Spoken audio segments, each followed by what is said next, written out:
नमस्कार दोस्तों, आपका हिस्ट्री 21 में बहुत बहुत स्वागत है। और आज हम जिस राज्य के विषय में चर्चा कर रहे हैं वो है जौनपुर।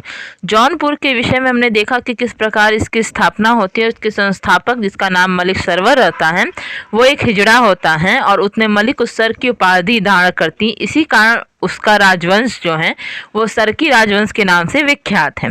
इसके बाद हम ये चर्चा करेंगे कि जो उनकी जो स्थापत्य शैली, जिसकी वजह से जौनपुर या जौनपुर की जो सरकी वंश है वो बहुत विख्यात है।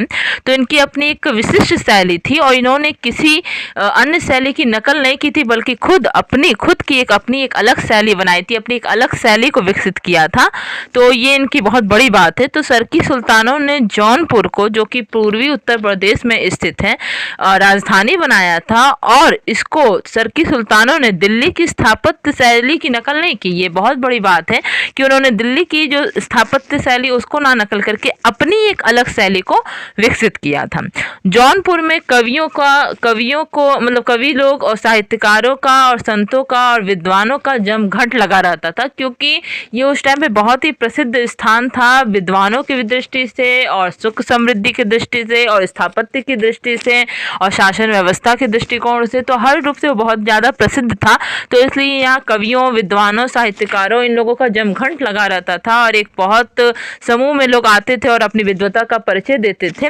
तो ये यहाँ की विशेषता है। और इसके साथ ही प्रसिद्ध हिंदी महाकाव्य जो पद्मावत के रचयिता मलिक मोहम्मद जायसी, इनका नाम सभी लोग सुने होंगे, इनके नाम से सब वाकिफ होंगे, वो यहीं के निवासी थे, जौनपुर के निवासी थे, पद्मावत के रचयिता मलिक मोहम्मद जायसी।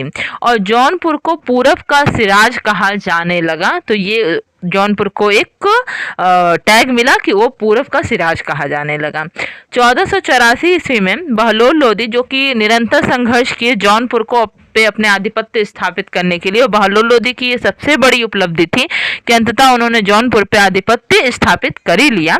तो 1484 ईस्वी में सुल्तान बहलोल लोदी ने जौनपुर को जीतकर सरकी राज्य को दिल्ली सल्तनत में मिला लिया, यानी सरकी राजवंश समाप्त होता है और जौनपुर जो है वो दिल्ली सल्तनत में उसका विलय हो जाता है, वो दिल्ली सल्तनत का भाग हो जाता है।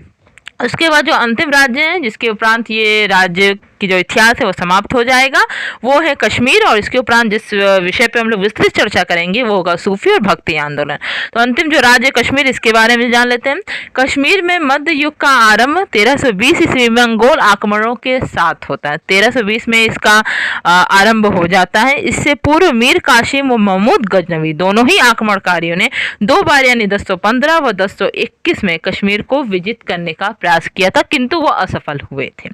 ठीक है, तो मीर कासिम व महमूद गजनवी के समय भी कश्मीर को विजित करने का प्रयास किया गया था, लेकिन वो असफल हुए थे। और इसकी जो ये जो सिलसिला है वो 1320 से शुरू होता है मंगोल आक्रमणों के साथ। 1286 ईस्वी में सिंह देव ने कश्मीर में एक नए हिंदू राजवंश की स्थापना की थी। हिंदू राजवंश की स्थापना करने का जो श्रेय है वो सिंह देव को जाता है। उसने 1301 में शासन किया और इसके पश्चात उसका भाई सुवादेव जो है वो गद्दी पे बैठा। सुवादेव का शासन काल भी 1320 तक था और दलूशा के नेतृत्व में मंगोलों का आक्रमण हुआ था इसके समय।